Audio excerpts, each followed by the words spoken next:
Sidagi Areva, America Jangbe, that photo, America can be.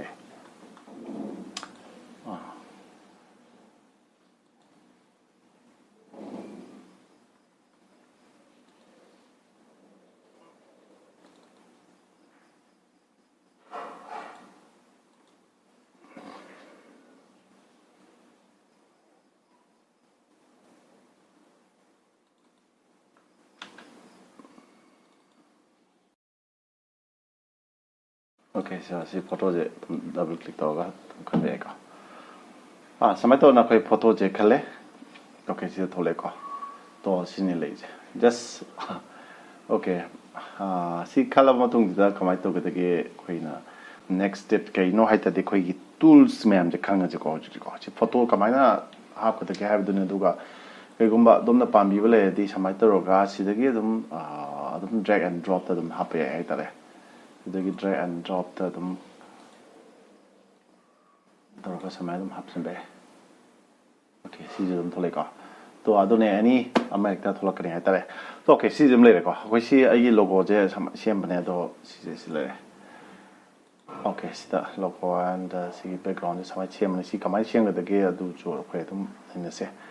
Okay, let's see going up quick. See, and a community see Carino, hypertar D. See the rectangular mark you cover. Rectangular marquee. Oh, some season thumb, but the mummy doesn't talk the rectangular marquee tool. The canone. Mana rectangular our pot another ship rectangular key highway what it takes eclipse format at the key single row, single column marquee tools. I don't go away, Maje. When suppose see the key when a section of cut out the select of the minus select away. Suppose it is a mile. Sigidam season a hatare. Otherwise, see rectangle way cause rectangle shape chair when a pambida tadisida to like a right click to be tabasida, right click to be the eclipse single row marquee and single color marquee like the eclipse can be tadisida circle winner tolane. Kaigo posa maquina, some minor kakena hitadi circle format. Looks my dog pay hitare. Okay, system leko. Aduga same thing ne single market tools the amana dum chingaga dum se dum kakki bai ta dum kida dum kakki ba dum ya. Okay, adum generally a koi skum gumba dum sine ko rectangle je dum the follow in a lay system leko. Okay, aduga suppose I see the kai suppose I kai si kai.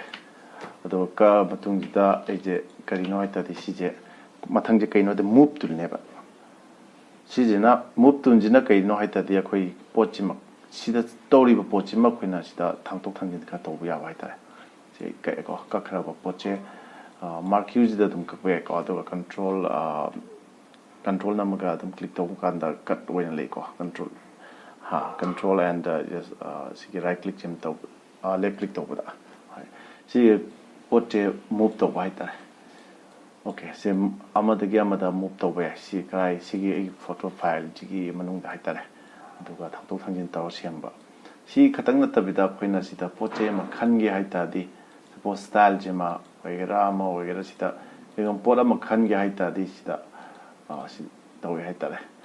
Have the Kaino Haitadi, Quista active Tosidano or Hen Baitare, active to see that my way Lamtungita, the Poche Atopa, any color वगैरह सीखी style वगैरह लिखन में है तारे okay तो सीजे कई ना है तादी सीजे मूव टू करेगा ओके हज़ी कई लाग दे है तादी मथंग दा सी लेजर टूल्स सीजे लेजर टूल है ना कोई लेजर जे किनो फ्री हैंड सेगमेंट है वही कोई की मागी आगे सराउंडिंग द लेबर पोचे मक्का क्या है तादी सी ना तुम कब पे है तारे सपोज इंग सागी कनो दा फोटो दो को फोटो दगी आगे कई गुम्बा सेक्शन खरा कनिंग है वो को See Lazoje Kalaga Siamba. I might have Kakiba. Adu see the Kaino Haita de free and Shine Kaxin Gadiadum, Sizum Yawki never got. See the delete Doctor delete them Jacane. I don't know. Aduna Sije Lazone Adu Taju Lazo get under Manuzida Kainoda. Okay, polygonal lazo tool and magnetic lazo tool. Mojo don't want to lay polygonal. The round shape to in a lark, round shape to in a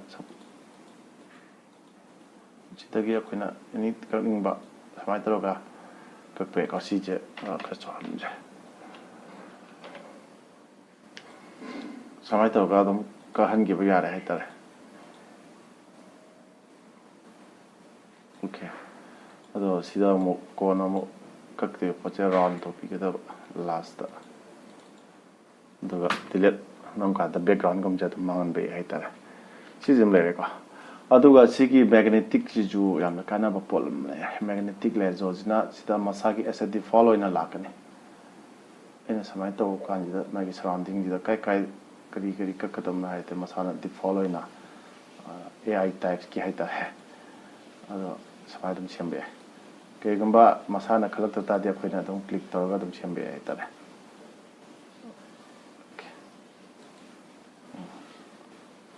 ꯁꯨꯃꯥꯏꯅ ꯇꯧꯔꯒ ꯑꯗꯨꯝ ꯁꯤꯁꯨ ꯀꯩꯅꯣꯅꯦ ꯀꯛꯄ ꯀꯥꯟꯗ ꯁꯥꯔꯀꯜ ꯇꯧꯒꯗꯕꯅꯦ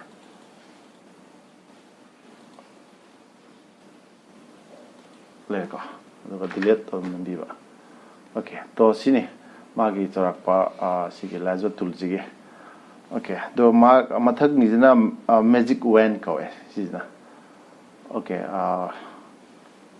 ꯍꯣꯏ magic ꯋꯦꯟꯁ ꯇꯣ ꯃꯥꯏ magic ꯋꯦꯟꯁꯦ quick ꯁꯦꯂꯦꯛꯁꯟꯁꯨ ꯑꯗꯨꯝ ꯀꯧꯋꯦ ꯍꯥꯏꯇꯥꯔꯦ ꯃꯥꯏ ꯃꯃꯤꯡꯁꯦ ꯇꯣ ꯃꯥꯁꯦ ꯀꯃꯥꯏꯅ ꯀꯩꯗꯧꯒꯗꯒꯦ ꯁꯤꯖꯤꯟꯅꯒꯗꯒꯦ ꯍꯥꯏ ꯇꯥꯔꯗꯤ ꯑꯩꯈꯣꯏ ꯁꯤꯒꯤ ꯄꯣꯠꯁꯦ ꯗꯥꯏꯔꯦꯛ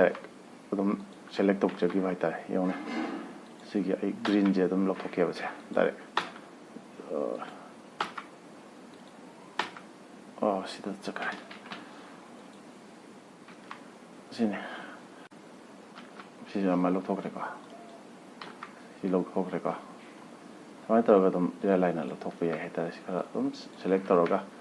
ꯑꯗꯨꯝ ꯂꯧꯊꯣꯛꯈꯤꯕ ꯍꯥꯏꯇꯥꯔꯦ ꯁꯄꯣꯁ ꯁꯤ ꯂꯧꯊꯣꯛꯀꯦꯁꯨ ꯑꯗꯨꯝ ꯂꯧꯊꯣꯛꯈꯤꯕ ꯌꯥꯏ ꯁꯨꯃꯥꯏꯅ ꯑꯣꯀꯦ ꯁꯤ ꯑꯗꯨꯝ ꯅꯨꯡꯉꯥꯏꯕ ꯌꯥꯝꯅ ꯏꯟꯇꯔꯦꯁꯇꯤꯡ ꯑꯣꯏꯕ ꯀꯩꯅꯣ ꯑꯃꯅꯤ ꯍꯥꯏꯇꯥꯔꯦ ꯇꯨꯜꯁꯉꯩꯅꯤ ꯍꯥꯏꯇꯥꯔꯦ ꯁꯤ ꯀꯩꯅꯣ ꯍꯥꯏꯇꯥꯔꯗꯤ ꯁꯤꯁꯦ ꯂꯥꯖꯣ ꯇꯨꯜ ꯀꯧꯋꯦ ꯑꯗꯨꯒ ꯑꯃꯔꯣꯝꯗ ꯀ꯭ꯋꯤꯛ ꯁꯦꯂꯦꯛꯁꯟꯁꯨ ꯑꯗꯨꯝ ꯀꯧꯋꯦ ꯍꯥꯏꯇꯥꯔꯦ ꯁꯤꯗꯁꯨ ꯃꯦꯖꯤꯛ ꯋꯦꯟ ꯑꯃꯁꯨ ꯂꯩꯀꯣ ꯁꯣ ꯃꯦꯖꯤꯛ ꯋꯦꯟꯁꯤꯅ ꯑꯩꯅ ꯉꯁꯥꯏ ꯍꯥꯏꯖꯕꯗꯣ ꯁꯤꯗ ꯃꯦꯖꯤꯛ ꯋꯦꯟꯁꯦ ꯈꯤꯇꯪ ꯄꯤꯍꯟꯒꯦ ꯁꯤ ꯂꯩꯔꯦ ꯄꯣꯠꯁꯦ ꯁꯤ ꯑꯗꯨꯝ ꯁꯨꯃꯥꯏꯅ ꯁꯦꯂꯦꯛ ꯇꯧꯔꯒ ꯑꯗꯨꯝ ꯀꯛꯈꯤꯕꯁꯨ ꯌꯥꯏ ꯍꯥꯏꯇꯥꯔꯦ ꯑꯣꯀꯦ ꯁꯤꯅꯤ ꯍꯣꯏ ꯆꯥꯎꯔꯥꯛꯄ ꯑꯃ ꯈꯔꯅꯦ ꯍꯥꯏꯇꯥꯔꯦ ꯑꯗꯣ ꯑꯣꯀꯦ ꯑꯗꯨ ꯂꯩꯔꯦ ꯑꯗꯩ ꯃꯊꯪꯁꯤꯅ ꯀꯩꯅꯣ ꯍꯥꯏꯇꯥꯔꯦ ꯀ꯭ꯔꯣꯞ ꯁꯤꯁꯦ ꯀꯩꯅꯣ ꯍꯥꯏꯇꯥꯔꯗꯤ ꯀ꯭ꯔꯣꯞ ꯇꯨꯜꯁꯅꯦ ꯀ꯭ꯔꯣꯞꯁꯦ ꯀꯩꯅꯣꯗ ꯁꯄꯣꯁ ꯑꯩꯒꯤ ꯐꯣꯇꯣꯁꯦ ꯌꯥꯝꯅ ꯆꯥꯎꯔꯦ ꯈꯜꯂꯣꯅꯦ ꯁꯤꯁꯦ ꯌꯥꯝ ꯆꯥꯎꯔꯦꯕ ꯆꯥꯎꯔꯦ ꯁꯄꯣꯁ ꯑꯩ ꯁꯤꯒꯤ ꯑꯇꯩ ꯁꯦꯛꯁꯟꯁꯦ ꯄꯥꯝꯗ꯭ꯔꯦꯕꯀꯣ ꯁꯤꯒꯨꯝꯕ ꯑꯇꯩ ꯁꯦꯛꯁꯟꯁꯦ ꯄꯥꯝꯗ ꯑꯩ ꯁꯤ ꯁꯦꯝꯂꯨꯔꯀꯥꯟꯗ ꯁꯤ ꯈꯤꯇꯪ ꯐꯪꯉꯦꯕꯀꯣ ꯁꯤꯁꯦ ꯈꯤꯇꯪ ꯄꯥꯝ ꯇꯥꯔꯗꯤ ꯑꯩꯁꯦ ꯀꯩꯗꯧꯒꯗꯒꯦ ꯍꯥꯏ ꯇꯥꯔꯗꯤ ꯁꯤꯒꯤ ꯀ꯭ꯔꯣꯞ ꯇꯨꯜꯁꯦ ꯂꯧꯔꯒ ꯑꯩꯅ ꯄꯥꯝꯃꯤꯕ ꯄꯣꯠꯇꯣ ꯈꯤꯇꯪ ꯁꯦꯂꯦꯛ ꯇꯧꯕ ꯍꯥꯏꯇꯥꯔꯦ ꯀꯌꯥꯝ ꯆꯥꯎꯍꯟꯒꯦ ꯑꯗꯣꯝꯒꯤ ꯑꯄꯥꯝꯕꯅꯦ ꯑꯗꯨꯒ ꯐꯤꯛꯁ ꯇꯧꯕ ꯌꯥꯁꯦ ꯍꯥꯏꯕꯗꯤ ꯁꯤꯗ ꯋꯥꯏꯠ ꯑꯦꯟ ꯍꯥꯏꯠ ꯍꯥꯏꯕꯗꯤ ꯁꯤ ꯀꯩꯅꯣꯝ ꯎꯠꯆꯒꯦꯀꯣ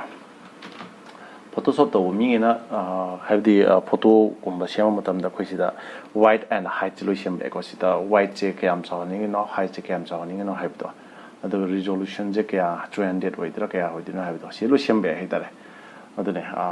ꯁꯤꯒꯤꯁꯨ ꯐꯣꯇꯣ ꯀꯩꯅꯣ ꯚꯤꯗꯤꯑꯣꯁꯤꯃ ꯇꯣꯉꯥꯟꯅ ꯑꯩꯈꯣꯏ ꯄꯥꯁꯄꯣꯔꯠ ꯁꯥꯏꯖ ꯐꯣꯇꯣꯁꯦ ꯀꯃꯥꯏꯅ ꯁꯦꯝꯒꯗꯒꯦ ꯍꯥꯏꯕꯗꯨꯒꯤ ꯚꯤꯗꯤꯑꯣꯗꯨꯃ ꯇꯣꯉꯥꯟꯅ ꯂꯥꯛꯍꯜꯂꯁꯦ ꯁꯤꯅꯤ ꯑꯣꯀꯦ ꯇꯣ ꯁꯤ ꯁꯨꯃꯥꯏꯅ ꯁꯦꯂꯦꯛ ꯇꯧꯕꯤꯔꯒ ꯑꯦꯟꯇꯔ ꯐꯨꯕꯤꯕ ꯑꯦꯟꯇꯔ ꯐꯨꯀꯥꯟꯗ ꯑꯩꯈꯣꯏ ꯁꯤꯒꯤ ꯐꯣꯇꯣꯁꯦ ꯈꯤꯇꯪ ꯂꯥꯛꯑꯅꯤ ꯁꯤꯒꯤ ꯃꯇꯤꯛꯁꯦ ꯈꯤꯇꯪ ꯁꯤꯅꯤ ꯁꯤꯗ ꯂꯩꯔꯤꯁꯦ ꯃꯥꯒꯤꯗꯤ ꯑꯇꯣꯞꯄ ꯇꯣꯉꯥꯟꯕ ꯂꯩꯇꯦ ꯍꯥꯏꯇꯥꯔꯦ ꯑꯣꯀꯦ ꯇꯣ ꯃꯊꯪꯁꯤꯅ ꯀꯩꯅꯣ ꯍꯥꯏꯇꯥꯔꯗꯤ slice tool slice tool slice select tool and slice tool ꯑꯅ ꯑꯅꯤ ꯊꯣꯛꯏꯀꯣ ꯇꯣ ꯁ꯭ꯂꯥꯏꯁ ꯇꯨꯜꯁꯦ ꯀꯩꯗꯧꯒꯗꯒꯦ ꯍꯥꯏ ꯇꯥꯔꯗꯤ ꯑꯩꯈꯣꯏꯒꯤ ꯀꯔꯤꯒꯨꯝꯕ ꯑꯦꯔꯤꯌꯥ ꯑꯃ ꯁꯦꯄꯔꯦꯠ ꯇꯧꯅꯕ ꯍꯥꯏꯇꯥꯔꯦ ꯗꯣꯀꯨꯃꯦꯟꯁꯤꯗ ꯂꯩꯔꯤꯕ ꯑꯦꯔꯤꯌꯥ ꯑꯃ ꯁꯦꯄꯔꯦꯠ ꯇꯧꯕꯁꯦ ꯉꯝꯃꯦ ꯍꯥꯏꯇꯥꯔꯦ ꯁ꯭ꯂꯥꯏꯁ ꯁꯦꯂꯦꯛꯁꯟ ꯇꯨꯜꯁꯤꯅ ꯀꯃꯥꯏꯅ ꯇꯧꯒꯗꯒꯦ ꯍꯥꯏꯕꯗꯨ ꯌꯦꯡꯉꯁꯤꯅꯦꯁꯦ ꯁꯄꯣꯁ ꯁꯤꯅꯦꯕꯁꯦ ꯑꯩꯒꯤ ꯁꯤꯒꯤ ꯄꯣꯠꯁꯦ ꯁꯤ ꯁꯦꯂꯦꯛꯁꯟ ꯇꯧꯕ ꯌꯥꯏꯑꯕ ꯑꯣꯀꯦ ꯅꯠꯇ꯭ꯔꯒ ꯁꯄꯣꯁ ꯁꯤꯗ ꯇꯧꯔꯁꯤꯅꯦ ꯁ꯭ꯂꯥꯏꯁ ꯁꯦꯂꯦꯛꯁꯟ ꯇꯨꯜꯁꯦ ꯁꯤꯗ ꯑꯩ ꯀꯛꯑꯦꯕꯀꯣ ꯁꯤ ꯀꯛꯑ ꯃꯇꯨꯡꯁꯤꯗ ꯁꯤꯒꯤ ꯄꯣꯠꯁꯤꯃ ꯁꯤ ꯀꯛꯑꯦ ꯁꯤ ꯀꯛꯑꯦ ꯁꯤ ꯀꯛꯑꯦ ꯑꯗꯨꯒ ꯃꯊꯪꯒꯤꯁꯤꯅ ꯀꯩꯅꯣ ꯍꯥꯏꯇꯥꯔꯗꯤ ꯁꯤꯒꯤ ꯇꯨꯜꯁꯤꯅ ꯀ꯭ꯂꯣꯟ ꯁ꯭ꯇꯥꯝ ꯍꯥꯏꯁꯦ ꯁꯤꯒꯤ ꯀ꯭ꯂꯣꯟ ꯁ꯭ꯇꯥꯝ ꯇꯨꯜꯁꯤꯅꯦ ꯀ꯭ꯂꯣꯟꯁꯤꯅ ꯀꯩꯗꯧꯕ ꯌꯥꯒꯦ ꯍꯥꯏ ꯇꯥꯔꯗꯤ ꯁꯄꯣꯁ ꯑꯩꯒꯤ ꯐꯣꯇꯣꯁꯦ ꯀꯩꯒꯨꯝꯕ ꯐꯣꯇꯣꯁꯤꯃ ꯁꯄꯣꯁꯁꯤꯗ ꯂꯩꯔꯦꯅꯦ ꯑꯣꯀꯦ ꯑꯩꯒꯤ ꯐꯣꯇꯣꯁꯦ ꯁꯤ ꯂꯩꯔꯦꯕꯀꯣ close stamp tool je kitoke have to gi matang da khara khang se haitare stamp tool jina kitoke suppose ai sileba pot je sida sonda ju purpa ye haitare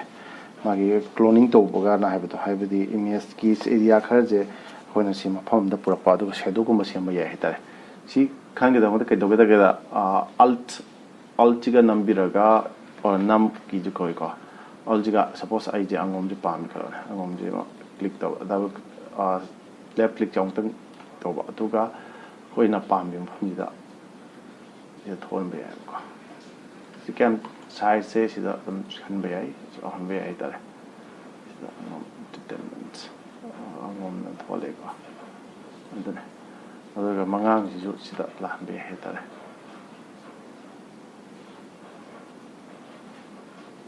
moi lang hai ba okay aduga se mangang ji ju ai to ke ta ri si tum pro pe jaga am de ta pro pe ai ta re sigi function ji ma sigi koi di sigi clone tool ji gi mateng na koi to pe ai ha ta re okay to sini clone tool ji da pattern stamp tool na ma ju le ka pattern oina to ya ba ta re yang chico very no see the background do just a ko background da ai ki sida le sida ma khanon da kata ba suppose morning ki background sida kari le hen ba pang ga have du ma ka koi suppose si le la jine okay si le ta di ai na si lo thobo kan da sa cha la ga si pattern no na okay mathak ta khanon le ji bai ta si ji ma okay si ji na tra pa ka no mane okay yeah ji le ko okay mathangi tool je kari no hai ta di khoi si da le ba tool je history brush ha ba ma okay si da history brush na ke kai no hai ta di current image se si da tau ki ba pot me am je loi mak halan ba ya ki chance sam le hai ta re suppose ai yeng je ba ko si da mai siam do kre ko si angong si da la kre ko si ke doge daga ta kharcha halaga dum tau je karai da masagi hana gi lebda dum halakne haitare to hana leram do ji loi mangre ko odane have the karigum ba pot ama in sida any to bodo suppose sida clone stamp to ga sida cm ko kai da na am simjale sida lowang chi la ga sa de habjale na sigi pose amu khana halan gi haitare sida sina adam taroga hana gi leiba mong gi dum le han gi ba mangan gi bai tare hajik siamba myam da sina kai no aita di khoi si poch history brush hai ja okay history brush the jo art history brush na amaj le ko si jo art history brush na khoi si le poch adum mangan gi ju ya bai tare kai gumba section amagi okay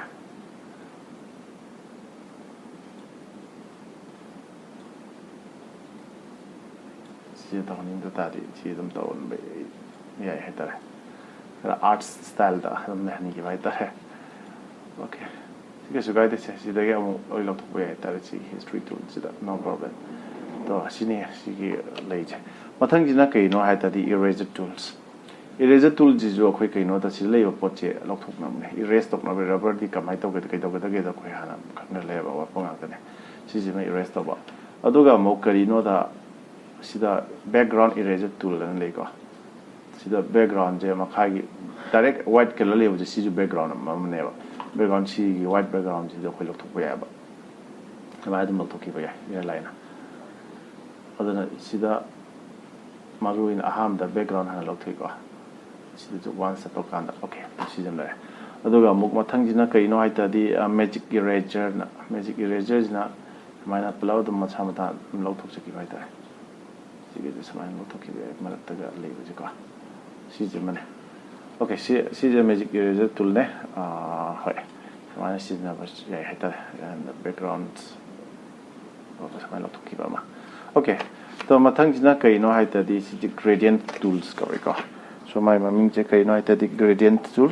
to gradient tool je ke do ge hai ba ta ga di khoina gradient tool jina khoi sida khanbirani kan da khoi sida magi format chi ma khanbi ba ani aduga khoi si background gum ba siam da sine heta suppose si le ka ꯁꯦꯝꯕꯒꯨꯝꯕꯁꯤꯗ ꯑꯩꯈꯣꯏ ꯁꯤꯖꯤꯟꯅꯩ ꯍꯥꯏꯇꯥꯔꯦ okay ꯇꯣ ꯁꯤ ꯁꯦꯝꯃ ꯃꯇꯨꯡꯁꯤꯗ ꯑꯩꯈꯣꯏꯅ ꯀꯔꯤꯒꯨꯝꯕ ꯄꯣꯠ ꯑꯃ ꯊꯥꯡꯇꯣꯛ ꯊꯥꯡꯖꯤꯟ ꯇꯧꯕ ꯌꯥꯏ ꯍꯥꯏꯇꯥꯔꯦ ꯁꯤꯅꯤ ꯑꯣꯀꯦ ꯁꯄꯣꯁ ꯑꯩꯒꯤ ꯁꯤꯒꯤ ꯕꯦꯛꯒ꯭ꯔꯥꯎꯟꯁꯤꯗ ꯑꯩ ꯉꯁꯥꯏꯒꯤ ꯐꯣꯇꯣꯗꯨꯃ ꯊꯝꯖꯤꯟꯒꯦꯀꯣ ꯑꯗꯨꯒꯤꯗꯃꯛ ꯀꯩꯒꯨꯝꯕ ꯄꯣꯠ ꯑꯃ ꯁꯦꯂꯦꯛ ꯇꯧꯒꯦ ꯍꯥꯏꯇꯥꯔꯗꯤ ꯑꯩꯈꯣꯏꯁꯦ ꯃꯨꯚ ꯇꯨꯜ ꯌꯥ ꯁꯦꯂꯦꯛꯁꯟ ꯇꯨꯜꯁꯦ ꯈꯟꯒꯗꯕ ꯍꯥꯏꯇꯥꯔꯦ ꯁꯦꯂꯦꯛ ꯇꯨꯜ ꯌꯥ ꯃꯨꯚ ꯇꯨꯜ ꯀꯧꯏꯀꯣ ꯁꯤꯁꯦ ꯃꯈꯜ ꯑꯩꯈꯣই ꯁꯤ ꯍꯥꯟꯅ ꯈꯟꯕ ꯑꯃ ꯗꯔꯀꯥꯔ ꯇꯥꯏ ꯑꯗꯨꯒ ꯑꯩ ꯁꯤꯗꯒꯤ ꯉꯁꯥꯏ ꯁꯦꯝꯈꯤꯕ ꯐꯣꯇꯣꯗꯣ ꯑꯩ ꯁꯤꯗꯒꯤ ꯀꯩꯅꯣ ꯇꯧꯖꯔꯒꯦꯀꯣ ꯀ꯭ꯔꯣꯞ ꯇꯧꯒꯦ ओके तो सेलेक्ट टूल खनबीर मूव टूल खनबीरगा सिदा नंबीगदबा सिखतंग तौब चलो है कईनोदा अखोसी थांगे ड्रैग तौगे हैतादी अल्ट मा नंबीरगा सिदकी बरकदबा ओके फाइल जम चावेको फाइल से चाव मरमना सिगी पुलुचे थंदबे अदुना खा पिक्चन गाइता सि तौने अदुगा सिप चिम नंबीबा सिप च नम दादी मागी लेंग एंड ब्रेड चे काय गने अदुना सिपम नंबीरगा तो बितादी लेंग ब्रेड चे काय रो हैतारे सिजम ले ओके तो सीधा अखोई कई उबी बैकग्राउंड जे वाइट ओइना उइको वाइट बैकग्राउंड जे अखोई मुथत के हाइतादी कइदोब तागे हाइतादी अखोई सिदगी ngसाइगी कनोदा सिगी मैजिक इरेजर जिमा खनबियो हाइतारे ओके अदुगा just once that's enough okay समाय तो ना अखोई फोटो जे समायना अदुम एडजस्ट तोबे याय अदुगा फोटो की कलर जे सेम कंट्रोल एंड एम जे कंट्रोल एम जे नंबीरगा अखोई सिदा कर्वनेस दुगा सिगा